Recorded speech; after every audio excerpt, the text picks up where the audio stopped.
9 Reasons Why Every Indian Should Watch Kesari Chapter 2. The first, My Blood Boils.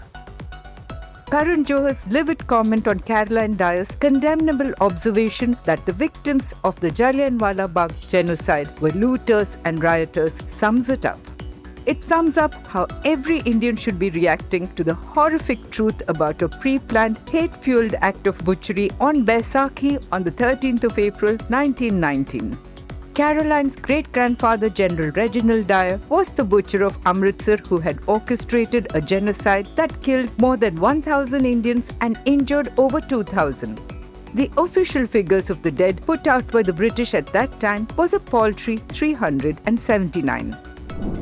Reason number 2. Every Baisakhi should be a reminder of how a festive gathering turned into a bloody massacre. In a planned conspiracy, Dyer had hemmed in the families of Indians gathered at Jallianwala Bagh, trained his machine guns on them, and with no warning at all had given the order to fire on innocent men, women and children until he ran out of ammunition. 106 years is a very long time to unmask the truth about what really happened in 1919. Reason number 3. It's often said that history will be written by the hunter until the lion learns to ride. Britain was the hunter who wrote our history, but the lion has learned to write and to make movies too. We don't always endorse all the movies that Karan Johar or Akshay Kumar make, but when they embark on a mission to stir the conscience of our nation, open our eyes to facts hidden thus far about our own people, our own history, it's time to say, guys, we're with you.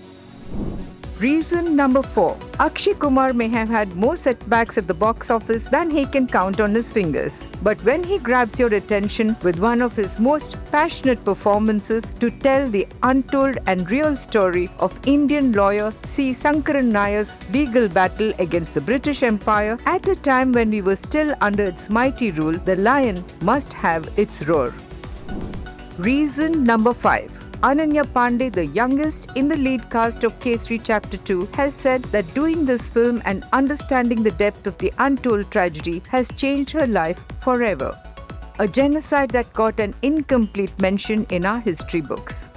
After ditzy films like Student of the Year and Call Me Bae, Kesari Chapter 2 is Ananya's first step forward as an actress in a period film. Playing the substantial role of a young lawyer with a conscience has changed Ananya's life. Watching the film should change our lives too. Reason number 6. Urinal humor is a brand of humor attributed to Winston Churchill, who one day met Prime Minister Clement Attlee in the cloakroom of the House of Commons. When Churchill stood far away from Attlee, the latter remarked, "Standoffish are we today, Winston?" To this came Churchill's quick-witted repartee, "Yes, every time you see something big, you want to nationalize it." That urinal humor can be seen even in the trailer of Kesari 2, where Akshay Kumar, playing lawyer Sankaran Nayar, is told off that the cloakroom is only for the empire.